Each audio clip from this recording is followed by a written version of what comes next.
안녕하십니까. 지혜농원 김천식입니다. 오늘 4월 24일 목요일이거든요. 지금 이제 좀 바람이 좀 부는데 저녁 때니까 지금 이제 보면은 홍로 6년차 수정이 끝나고 꽃잎이 낙하 많이 떨어지고 있고요. 많이 된 걸로 보이십니다. 그리고 가뭄 5년차도 중심화가 수정이 끝나서 중심화의 꽃잎들이 조금씩 떨어지고 있는, 부사도 마찬가지입니다. 중심화에서 수정이 끝난, 그래서 좀 떨어져 있는 바닥에 여기 보시면은 바닥에 조금씩 떨어지는 그런 상황입니다. 그래서 이제 수정이 거의 되고 있다라는 거, 중심화는 말씀을 드리고, 홍로 6년차는 거의 뭐 수정이 많이 되어 있는 상태로 그렇게 보여집니다. 그래, 오늘 제목으로 말씀드릴 거는 가신곰팡이약 살포, 그 다음에 방제 요령에 대해서 두 가지로 나눠 가지고 촬영을 해 보도록 하겠습니다. 그래, 내일 살포할 가신곰팡이약을 소개하도록 하겠습니다. 살균제 다이, 다이는 침투 이행성 약제고요. 골드 타임이라고 되어 있죠. 그리고 이렇게 사과를 보시면은 갈색무늬병, 가신곰팡이병, 가신곰팡이병, 붉은별 무늬병, 전무늬 낙엽병. 그래서 갈색무늬, 뭐 이런 거는 낙엽병, 잎에 관련된 거죠. 그래서 뭐 탄저병도 있네요. 그래서 잎하고 가신곰팡이, 탄저, 이렇게 보시면 될 것 같습니다. 골드 타임. 살균제는 골드 타임이고, 제가 작년에는 살균제만 살포를 했었는데 내일은 살충제를, 그래서 칼립소, 사과에는 사과혹 진딧물, 은무늬 굴라방, 사과 굴라방 돼 있죠. 그래서 이거는 뭐 진딧물하고 대표적인 게 나방이다 라고 생각하시면 됩니다. 그래서 뭐 여기에 있는 거는 다 된다고 생각하시면 돼. 초록 매미충도 되고 뭐 총채벌레도 되고 뭐 이렇게 돼 있는데, 지금 오늘 칼립소는 진딧물하고 나방이라는 거 이렇게 말씀을 드립니다. 그래서 제가 이렇게 균제만 살포하면 되는데 왜 살충제를 넣는가 하면은 후브락스 부사 11년차, 그 다음에 가몽 4년차, 저쪽 편에 끝에 좀 떨어져 있는, 저 밭들이 꽃 진행되고 있는 게, 전개되고 있는 게 좀 늦기도 하고, 그리고 조선을 이렇게 보시면은 해가 이렇게 집니다. 해가 빨리 져요. 그냥 해가 빨리 져버립니다. 저산 때문에. 그러다 보니까 일조량이 부족하고, 하니까는 꽃도 진행도 늦고, 그런 상황인데, 저기가 이렇게 꽃 진행 상태로 보면은, 가몽 4년차는 굉장히 늦어요, 아주. 상태예요. 그래서 제가 좀 이상하기도 하고, 그리고 작년에도 좀 진행이 좀 늦은, 잎은 빨리 전개가 돼, 빨리 나오는데 꽃이 빨리 안 나오는. 그래서 제가 좀 이상하고, 그리고 그 두 밭은 다 이렇게 다 같이 이렇게 지금 방제돼도 수정이 끝나고 나면은 나방 이렇게 유충이 있어요. 유충, 애벌레처럼. 거기 수정이 끝나고 작게, 요만하게 이렇게 수정이 되면은 그 안에 이렇게 들어가 있는. 그래서 이렇게 사과가 이렇게 수정이 되고 작잖아요. 작은데 옆에 사비 같은 게 있고 막 긁힌 자국이죠. 그리고 안에 이렇게 검게 돼 있으면서 그 안에 이렇게 뭐가 들어가 있는 듯한, 이렇게 쏙 들어간 것처럼 까맣게 되어 있는. 그리고 거기를 잘라 보면은 그 안에 애벌레 유충이 있습니다.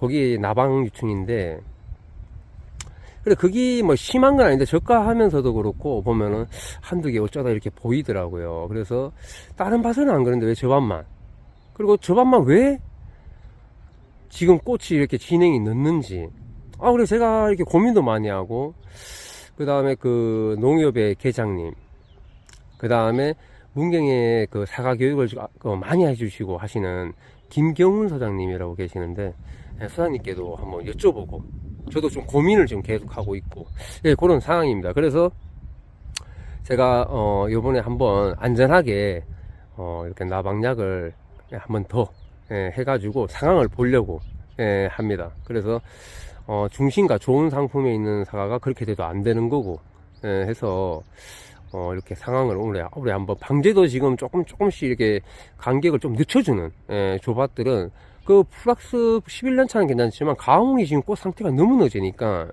그런 상황이에요. 그래서 지금 작년에도 수정이 좀 잘 안 됐는데 올해 또 그런 영향이 있지 않을까 좀 걱정되는. 그래서 소장님께서는 김경훈 소장님께서는 그 인공수분도 좀 하라고 하시고, 그래서 저도 좀 생각해보는, 그리고 또 가져와서 해야 될 것 같은 그런 생각을 가지고 있고요. 그리고 저는 그 밭이 지금 그런 상태이기 때문에 거기는 11년차 부사랑 1200평이지만 그 600평 600 나눠져 있는데 뭐 붙어 있어요. 그래서 가뭄 4년차 이렇게 하면 가뭄하고 부사는 같은 그거기 때문에 안 됩니다. 그래서 바로 옆에 홍로 고목이 있었는데 그거를 갱신하시느라고 다 빼내셨어요. 그래가지고 제가 수분수 역할을 할 수 있는 게 없다라고 생각이 들어서, 판단이 들어서 바로 옆에 사장님께서 아우리 5년차를 저한테 주신다고, 그 이제 아우리를 캐내고 다른 품종을 심으시니까 주신다 그래서 그거를 중간에 이렇게 보식할 자리가 있는데 중간에 이렇게 보식을 하는. 그래서 오늘 그 아우리가 꽃이 펴 있는 상태고 하니까 한번 보는. 그래도 꽃이 이제 진행이 좀 너무 늦으니까 그 인공수분도 해줘야 될 것 같습니다. 그래서 지금 작년에 현저히 그 수확량이 후브락스 부산은 괜찮을 것 같은데 그 가뭄이 좀 문제가 될 것 같습니다. 그래서 좀 이상한. 그래서 뭐 소장님하고도 상의를 했지만 여기 대목부 위에 혹시 동해나 뭐 이런 피해가 있는지, 또 오히려 나무좀 뭐 이런 피해가 있는지를 좀 확인하시는 게 나을 것 같다 하시는데, 꽃이 늦게 피는 게 뭐 그런 영향도 있다고 소장님께서 말씀하시는데, 지금 나무를 이렇게 보면은 뭐 크게 문제가 될 게, 이 나무는 아니지만 후박 4년차도 이렇게 이런 상태로 수세가 굉장히 좋아요. 그리고 제가 나무 접목이나 이런 데 잘 보거든요, 계속. 저는 이렇게 수정 페인트 할 때도 봅니다. 근데 이상하게 조금 늦기도 하고 수정률도 좀 저조한 것 같고 좀 고민을 많이 하는 그런 게 있으면은 고민도 하고 상의도 하고 문제점을 찾아야 됩니다. 저도 고민하면서 어느 정도 예상을 하고 조금 하고 있지만은 다른 의견, 또 더군다나 또 이렇게 교육을 하시거나 아니면 농약사, 농협, 이렇게 계장 이런 데라고 상의를 한번 해보시는 그런 거는. 그래서 거기에서 계속 누적이 되면은 원인을 못 찾게 되면은 올해 또 피해를 입게 되잖아요. 그래서 저는 피해를 작년에 한 번 한 걸로 요번에 마무리를 하기 위해서, 그리고 그 원인을 찾기 위해서 살충제 칼립소를 받아와서 살포한다는 것을 설명을 드렸습니다. 그래서 제가 오늘 두 번째로 말씀드릴 거 방제 요령 해가지고는, 저희가 방제할 때 그 방제는 가장 기본적이기도 하지만은 가장 중요한 거예요. 수확기가 돼가지고 지금까지 막 전지부터 해서 이렇게 막 풀도 베고 다 하잖아요. 1년 동안 그 힘든 과정 속에서 병이 와서 사과가 단체로 낙하가 되고, 잎이 그 갈반이나 이런 걸로 해가지고 갈색무늬병으로 해가 잎이 다 얼어지고 그냥 사과만 달려있는, 잎이 없고. 그렇게 되면은 꽃눈도 안 좋아지죠. 그 다음에 또 안 좋은 영향으로 또 저희가 그런 상태에서 또 농사를 하게 되는 거예요. 사과를 이렇게 재배를 할 수밖에 없습니다. 내년에도. 그렇기 때문에 병이 안 걸리려고 노력하는 거는 올해만의 문제가 아니에요. 내년에도 또 문제가 됩니다. 그리고 사과나무가 병이 안 걸리고 해야지 사과나무가 좋아집니다. 그래서 이 기본적이기도 하고 그 기본적이고 중요한 방제, 거기에서 제가 이렇게 말씀을 드려보면은, 우선 뭐 요령으로 하는 거는 제가 이렇게 뭐 작년에도 영상에도 많이 했지만은, 잎이 이렇게 나오기 시작하면은 잎에 뭐가 문제가 없는지를 보셔야 됩니다. 잎에 문제가 없는지, 잎이 뭐 말려 있다든지 지금 시기에, 아니면 이게 뭐 이렇게 낙엽병이 생긴다 그러면 막 점이 박혀 있다든지, 그리고 여기에 뭐 유충 같은 게 유충이 막 있다든지, 충이 있다든지, 요런 거는 이렇게 이상이 있는 것 같으면 여기에 잎을 사진을 찍어서 그 다음에 여기에 뭐 벌레 같은 게 있다 그러다 하면은 그 벌레가 뭔지 모르시면 사진을 찍어서 농약사의 전문의들하고 상의를 하시면은 친절하게 잘 알려 드립니다. 그래서 그게 뭔지를 알아야지. 그래서 그게 많다. 이렇게 보면은 진딧물 같은 경우는 잎이 나오면서 이렇게 발생하는 게 진딧물이기 때문에, 진딧물이 이렇게 많이 있다 이게 이렇게 뭐 막 많이 붙어 있으면은 진딧물이 흡접을 해가지고 말립니다. 잎이 심한 경우에는. 뭐 나방도 그래요. 나방도 말립니다 이렇게. 그래서 그걸 보여주면은 원인을 찾아야 되겠죠. 그럼 진딧물이 너무 많다 봤을 때 밀도가 그렇다 그러면은 진딧물약을 한번, 그 다음에 나방이 이렇게 막 말리는 게 많고 막 이런 증상들이 보인다 그러면 보여주고 나방약을 치셔야 돼요. 다른 분들은 뭐 안 치시니까 안 치시는데 뭐지 그 농약사 자기 밭에 뭐 어떤 게 지금 많이 분포가 되어 있는지를 아셔야 됩니다. 예를 들어서 저는 뭐 진딧물약을 진딧물을 받았는데 예를 들어서 나방, 그 진딧물하고 나방이 다 되는 것도 있지만은 예를 들어서요. 근데 자기 밭에는 그 시기마다 정규 방작이 나와요. 살충제도 그렇고. 근데 그게 아닌 다른 게 있는 거예요. 자기 밭에는 예를 들어서 뭐 전문이 낙엽병 이런 게 뭐 막 많이 발생하는 가운데 있고 그럽니다. 그리고 자기가 그걸 모르면은 사진을 찍으셔가지고 우리 밭에는 왜 이런 게 많냐고 하면은 전문 쪽으로 잎에 전문인 쪽으로 되는 약재를 살포하는 게 그리고 또 탄저도 되고 갈반도 되는 거를 살포를 해야 되겠죠. 그러니까 그런 거를 눈으로 확인하셔야 됩니다. 예찰을 하셔야 돼요. 자꾸 이렇게 보면서. 그래서 방제는 예방과 예찰이 굉장히 중요합니다. 그래서 밭에 무슨 이상이 있느냐, 응애 같은 경우에도 상부 쪽에 잎이 이상한 색을 띠고 있다 싶으면은 그거를 잎을 따든 해가지고 잎을 갖다 주면 됩니다. 그러면은 확인할 수 있고, 뭐 쉽게 확인하는 법은 다음에 또 한번 알려드리겠지만은 그런 식으로 자꾸 예찰하고 예방 차원에서 하는 조치를 해줘야지만이 병을 잡을 수가 있어요. 그래, 그 방제 요령 해가지고는 저희가 이렇게 보면은 날씨가 있잖아요. 날씨. 그러면은 저는 핸드폰 웹을 수시로 봅니다. 방제를 안 해도. 내일 뭐 내가 방제를 한다 그러면 3일 전부터라도 자꾸 봅니다. 내일 모레 살포해야 되는데 하면 계속 봐요. 날씨가 어떤지. 몇 번씩도 봅니다. 하루에. 그래서 반복적인 그 핸드폰 웹의 날씨 정보, 그 다음에 집에서 뉴스로다가 일기예보, 그 다음에 그 유튜브에 보시면은 그 날씨 정보를 이렇게 잘해주는 그 소박사님이라고 있습니다. 저는 그분 거를 저녁에 보고 그 전체적인 날씨 형태를 보고, 그 다음에 제 핸드폰 웹으로 실시간으로다가 이렇게 봐서 비가 잡혀 있는지 안 있는지를 수시로 확인하셔야 됩니다. 그래서 저희가 보통 일기예보를 봤는데 갑자기 뭐 이렇게 비가 왔다, 대기가 불안정해서, 그럴 때는 장마철이죠. 그럴 때는 약재를 살포를 하고 약효과를 제대로 받으려 그러면은 8시간이 경과해야지만이 그래도 약효과를 거의 정상적으로 받았다라고 생각하시면 되고, 약을 살포하고 최소 4시간은 지나야 됩니다. 비양도 중요하고요. 그래서 최소 4시간은 지나야지 어느 정도 약효과가 있다라고 보시면 돼요. 근데 약을 살포하고 뭐 1시간, 2시간 만에 비가 내렸다. 근데 비 양도 많다.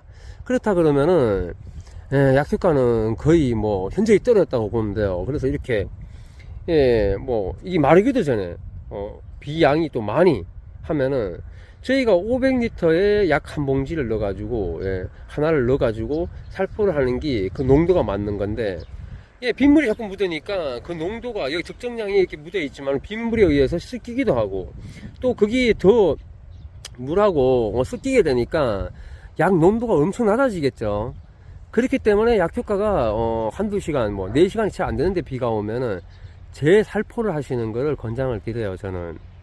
그래야지 다음 방제 때까지 터울이 있기 때문에 약효과가 없는 상태로 가게 되면은, 예를 들어서 10일 전에 10일 방제를 하신다 그러면 10일 전에 방제를 하셨는데, 그렇게 해가지고 10일째에 약효과가 없는 상태로 가게 되고, 그 다음에 10일이 되면은, 예, 그렇게 되면은 거의 약효과를 거의 못 받는 주기가 짧아지니까, 예, 이거 예를 들어서 뭐 7일 정도, 예, 떨어져 있고, 7일 정도는 예, 약효과가 없는 상태로 그냥 방치되어 있는 거예요. 그렇게 쉽게 얘기하면은.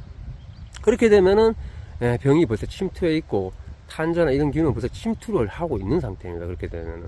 그래서, 그 발생 시기에 확 나타나요. 그렇기 때문에, 만약에 그 비가 맞고, 막 이렇게 해야 된다 그러면은, 금방 살포를 하고 비양이 좀 있다 그러면 재살포를 그 약값을 아까워하시면 안 됩니다. 절대 수학계 뭐 탄저가로 해가지고 막 떨어지는 것보다는 약을 한 번 더 약값을 아까워하시면 안 됩니다. 그리고 바람을 말씀을 드리면은 이렇게 보면은 저도 이렇게 저희 면적이 한 6,000평 정도 된다고 가까이 된다고 말씀드린 것처럼 최대한 좀 이렇게 바람이 불기 전에 살포를 끝내야 됩니다. 그래서 저는 굉장히 일찍 나와서 미리 딱 준비를 하고 있다가, 빨리, 막 라이트를 켜고라도 일찍 치려고 그럽니다. 보통 9시가 넘거나 10시 정도 되면은 바람이 좀씩 세져요. 그리고 지금은 좀 바람이 센데, 약하게 부는 바람이라도, 때에 따라서 이렇게 불면은, 약이 이렇게, 기계가 이렇게 분사를 하고 있는데, 예를 들어서 저 위에 부분이 안 맞게 되면은 10일 방제하시는 분들은 거의 그 전에 10일에 방제하고 요번에 10일 다음에 10일이잖아요. 그럼 저 부분은 20일 동안 다음 방제 10일 후에 칠 방제 때까지 여기에는 비어 있는다고 생각하시면 돼요. 그냥 저 부분이. 그럼 저기 병이 침투할 거 아니에요. 예? 그렇기 때문에 바람을 너무 심하게 불고 날 때는 약재가 잘 묻는지도 이렇게 보면서 너무 바람이 세면 잠깐 멈췄다가 그렇게 할 수밖에 없습니다. 그래서 잘 묻게끔 기계를 뭐 바짝 더 된다든지 안 돼 있는 부분이 있는가 보고 그래서 꼼꼼하게 하시고 그래서 바람이 불 때는 이제 그렇게 하시니까 바람이 얼마나 센지 언제부터 세지는지 그런 것도 잘 봐가면서 방제를 하시고 그래서 이렇게 보면은 저기 기계가 이렇게 회전하는 구간 요런 데에서 이렇게 자꾸 거기에서 병이 발생을 한다 그러면은 그쪽에는 약이 남았다 그러면 그 부분을 한 번 더 살포를 그리고 뭐 이런 부분에 이렇게 어디 부분에 그러는데 약차로 하는 것보다 그 이렇게 SS기에 보면 권총 있잖아요. 권총 약대 그런 걸로 해가지고 한 번 더 그런 부분을 해줘가지고 방제 사각지대가 안 생기게끔 하시는 것도 굉장히 중요합니다. 그래서 제가 약재 같은 것도 한번 설명을 드리겠지만 가장 기본적인 날씨 그 다음에 예방과 예찰 그리고 무슨 문제가 있는 거는 사진을 찍어서 이렇게 하시면 된다는 거를 제가 설명을 드렸습니다. 그래서 저도 이렇게 보니까는 내일은 좀 바람이 좀 있어요. 그래서 아침에 제가 일찍 나와서 살포를 하려는데 바람이 너무 좀 셀 것 같다 하면은 오히려 한 반 정도 살포를 하고 저녁에 바람이 없으면은 저녁에 반 살포하더라도 밭을 나눠서요 그렇게 살포하려고 그럽니다. 그리고 가몽 4년차 같은 경우에는 꽃도 너무 늦기도 하고 하니까 저도 상담도 받고 했지만은 저도 그렇게 생각을 하고 있어요. 그래서 꽃이 한 2, 3일 후 꽃 상태를 보고 개화도 좀 되기 시작하고 개화가 어느 정도 진행됐을 때 그때에 맞춰서 3일 이틀이나 3일 후에 거긴 따로 해주려 그럽니다. 그래서 이렇게 개화 후 낙하 후 방제 이런 때까지는 저희가 신경을 써서 품종에 따라서 꽃 진행 상황에 따라서 좀 나눌 수 있으면 나눠서 하는 게 좋을 것 같습니다. 그래서 저는 그 밭들 때문에 내일 살충제도 넣고 그래서 뭔가 원인이 있으면은 그 원인을 찾아야 됩니다. 그래서 내년에는 거기서 문제가 안 생기게끔 그래서 저는 올해 또 임대를 얻은 그 2,000평 정도의 밭 특성을 제가 알아야 돼요. 오래 하면서. 그래서 어느 부분이어서 뭐 문제가 없는지 제가 꼼꼼하게 하기 때문에 방제는 항상 크게 문제가 있을까 좀 생각을 하는데 그 새로 든 데는 좀 병충해 그러니까 탄저나 갈반 이런 게 좀 심했던 맛이라서 제가 올해 한번 신경을 좀 많이 했어야 되는 그런 2,000평입니다.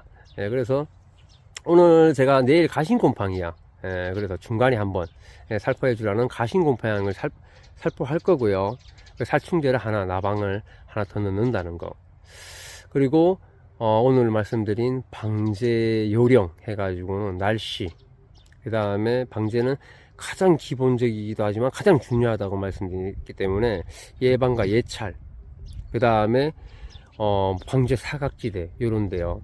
예, 말씀을 드리면서 오늘 목요일인데 좋은 하루 되시고요. 영상은 여기까지 하겠습니다. 감사합니다.